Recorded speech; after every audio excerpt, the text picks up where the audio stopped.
Good afternoon students. आज हम समकालीन विचारधाराओं के बारे में चर्चा करेंगे। इसमें आज मैं अस्तित्ववाद के बारे में आप लोगों को बताना चाहूँगी। अस्तित्ववाद, इसे इंग्लिश में एग्जिस्टेंशियलिज्म भी कहा जाता है। अस्तित्ववाद समकालीन विचारधाराओं में अपना बहुत ही महत्वपूर्ण स्थान रखता है, क्योंकि अस्तित्ववादी विचारधारा ने अध्यात्मवाद और भौतिकतावाद दोनों से पृथक मनुष्य को के अस्तित्व को प्रमुखता प्रदान की और मनुष्य के जो महत्व है, उसकी जो गरिमा है, उसकी न केवल घोषणा की अपितु उसे विकसित करने का या उसको स्थापित करने का भी प्रयास किया। अस्तित्ववादियों का कहना है कि मनुष्य है वह मूल रूप से स्वतंत्र होता है और मनुष्य पास अनंत संभावनाएं भी होती है। तो मनुष्य उन अनंत संभावनाओं में से किसी एक संभावना का चुनाव करके अपने व्यक्तित्व का निर्माण और विकास कर सकता है। जैसे कि उदाहरण के तौर पर देखा जाए, जैसे आप हैं, मैं हूँ, हमारे पास जीवन में असीम संभावनाएं होती है, अनंत संभावनाएं होती है कि अगर हम किस क्षेत्र में अपना करियर बनाना चाहते हैं या किस क्षेत्र को चुनाव करना चाहते हैं, अब उस क्षेत्र विशेष का चुनाव करके हम उसके लिए जो नए नए आयाम हैं उनके साथ जुड़कर अपने व्यक्तित्व का विकास करें। इन सब प्रक्रिया के लिए हम स्वयं हैं वो स्वतंत्र हैं, अर्थात हम अपने व्यक्तित्व का अपनी स्वतंत्रता के साथ में चयनित करके विकास कर सकते हैं। अब अस्तित्ववादी कहते हैं कि ये जो अपने में जो विकास की जो प्रक्रिया है, इसमें मनुष्य कहीं ना कहीं स्वतंत्र होने के साथ साथ उत्तरदायित्व की भावना को भी महसूस करता है। जो अस्तित्ववाद विचारधारा है वो कहीं ना कहीं किर्केगार्ड से प्रारंभ हुई और सार्त्रे की विचारधाराओं से इसे लोकप्रियता प्राप्त हुई। ये जो अस्तित्ववाद है इसे हम मूलतः दो भागों में बांट सकते हैं, ईश्वरवादी अस्तित्ववादी और निरीश्वरवादी अस्तित्ववादी। ईश्वरवादी अस्तित्ववादी में किर्केगार्ड, मार्शल और यास्पर्स को शामिल कर सकते हैं, और निरीश्वरवादी अस्तित्ववादी में हाइडेगर, सार्त्रे और नीत्शे को शामिल कर सकते हैं।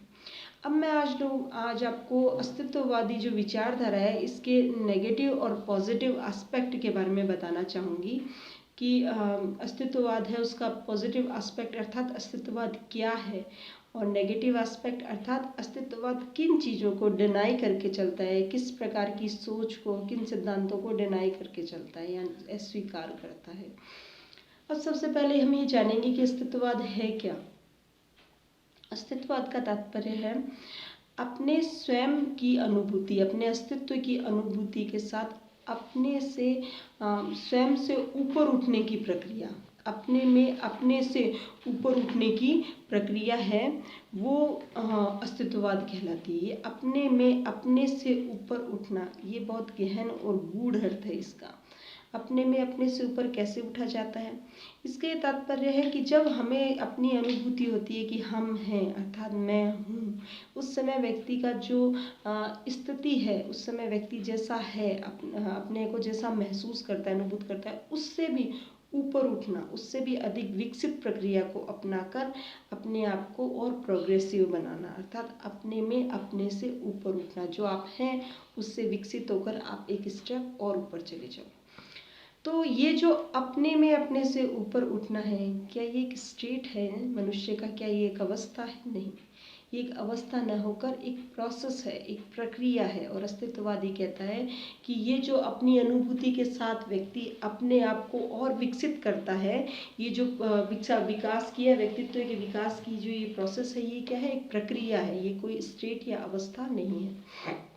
तीसरी और सबसे महत्वपूर्ण बात है कि जब हम अपने आप को अंदर झांकते हैं या अनुभूत करते हैं तो हम केवल स्पेक्टेटर या दृष्टा मात्र नहीं हैं, बल्कि हम कर्ता हैं। हम अपनी अनुभूति के साथ साथ अपने को और प्रोग्रेसिव बना रहे हैं, अपने से और ऊपर उठ रहे हैं। तो हम यहाँ पर क्या हो गए? अपने स्वयं को ऊपर ले जाने वाले एक कर्ता हो गए। तो अस्तित्ववाद का मानना है कि मनुष्य को वो जो अनुभूति है उस समय जो वो अपने आप को और प्रोग्रेसिव करता है और ज़्यादा विकसित करता है, तो वो सिर्फ एक दृष्टा के रूप में, एक कर्ता के रूप में। एक चौथी एक और महत्वपूर्ण बात है वो ये है कि जो अस्तित्ववादी कहता है कि जैसे मुझे जो अनुभूत हुआ, आपको जो अनुभूत हुआ, तीसरे व्यक्ति को जो अनुभूत हुआ, चौथे व्यक्ति को जो अनुभूत हुआ, प्रत्येक व्यक्ति को जो अनुभूत हुआ उन सब अनुभूति में अपनी अपनी एक विशिष्टता होगी। ऐसा नहीं है कि ये सभी अनुभूति सामान्य अनुभूति के अंतर्गत एक जगह रख दी जाएगी कि चलो सभी मनुष्यों को सामान्य रूप से जो अनुभव हो रहा है, ऐसा नहीं है।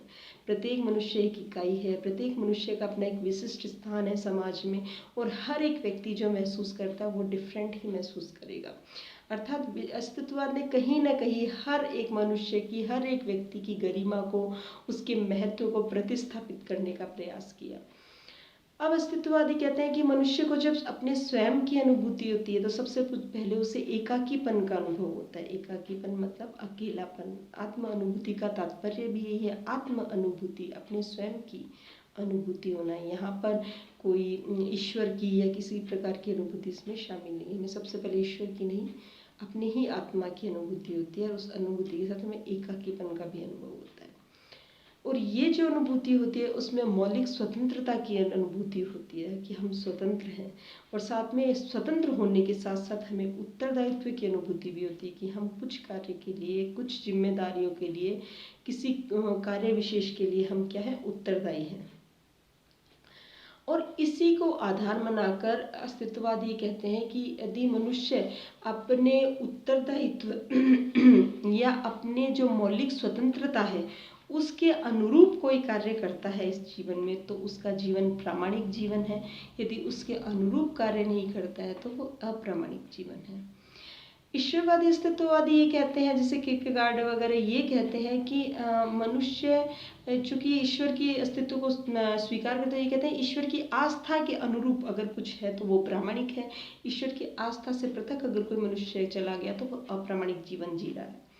और निरीश्वरवादी ये कहते हैं कि मनुष्य के जो स्वतंत्र निर्णय लेता है उसके कारण उसके जीवन में जो तनाव, जो व्याधि, जो क्लेश उत्पन्न होते हैं, उसके आधार पर प्रामाणिकता अप्रामाणिकता की चर्चा की जाती है।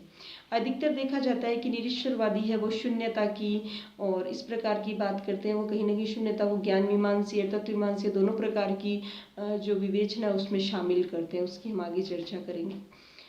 फिर एक बात मैं आप लोगों को और बताना चाहूँगी कि जो जितने भी अस्तित्ववादी हैं वो सभी जो व्यवहारिक जीवन में मनुष्य होने के नाते जो चिंता, क्लेश, व्याधि, नैराश्य और योजनाओं का विफल होना और भय होना और कहीं ना कहीं आतंक, कहीं ना कहीं आत्महानि, सुसाइड वगैरह, इन सब विचारधाराओं पे कहीं ना कहीं कोई ना कोई जो अस्तित्ववादी दार्शनिक है वो अपने व्यूज़ या अपनी चर्चाएं जरूर कर रहा है। तो ये अस्तित्ववादी जो दर्शन है वो कहीं ना कहीं व्यक्ति के व्यक्तित्व की गरिमा तो महत्व तो स्थापित करता ही है, और उसके व्यक्तिगत जीवन में आने वाली परेशानियों और तनाव के बारे में भी चर्चा करके कहीं ना कहीं कोई ना कोई सॉल्यूशन जरूर देता है। तो आप लोग इसको, अस्तित्ववादी विचारधारा को अच्छे से पढ़ें। अब है अस्तित्ववाद का नकारात्मक पक्ष, अर्थात वो क्या चीज़ को नहीं मानता है। तो सबसे पहले वो दर्शन के अति बौद्धिकीकरण के खिलाफ है। वो कहता है कि बुद्धि को ही सत्य के अनुसंधान का माध्यम मान लिया गया, अर्थात बुद्धि के माध्यम से, विवेक के माध्यम से ही केवल सत्य जाना जाए यह जरूरी नहीं है। भावनाएं और संकल्प भी जो होते हैं मनुष्य की जो इमोशंस होते हैं वो भी कहीं सत्य के अनुसंधान में सहायक हो सकते हैं। तो ये दर्शन के अति बौद्धिकीकरण के खिलाफ है अस्तित्ववादी। दूसरी बात है कि यह मानव के अमानवीयकरण, जैसे कि वैज्ञानिक आप जितने भी देखेंगे प्रयोग होंगे या कुछ भी वैज्ञानिक शोध होंगे, वहाँ मनुष्य को एक ऑब्जेक्ट मान लिया जाता है। तो ये मनुष्य को जो ऑब्जेक्ट मानने की जो बात है उसके खिलाफ है कि मनुष्य मात्र एक ऑब्जेक्ट नहीं है। तीसरी बात है, ये कहता है कि कोई भी मनुष्य को अनुभूति होती है वो सर्वव्यापक नहीं होती कि एक मनुष्य को जो अनुभूति हो सब। तो ये जो सामान्यीकरण की प्रक्रिया अपनाई जाती है कि एक ने ये सोचा ये सही है, दूसरे ने दो सिमिलर मिल गए तो संपूर्ण मानव जाति पर वो चीज़ अप्लाई कर दी कि नहीं ये तो यही सत्य है, नहीं।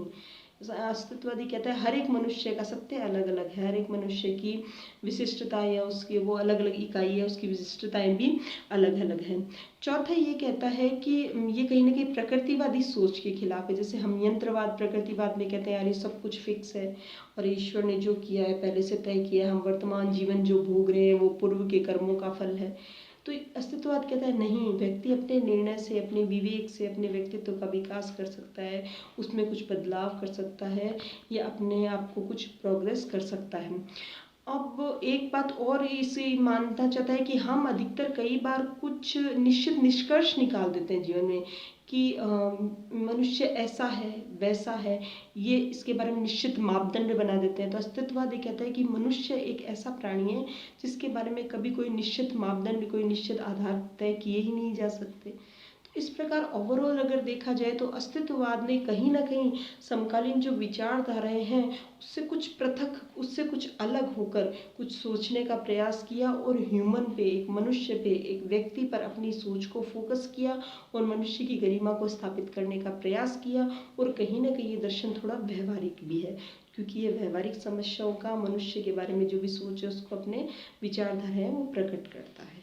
Thank you.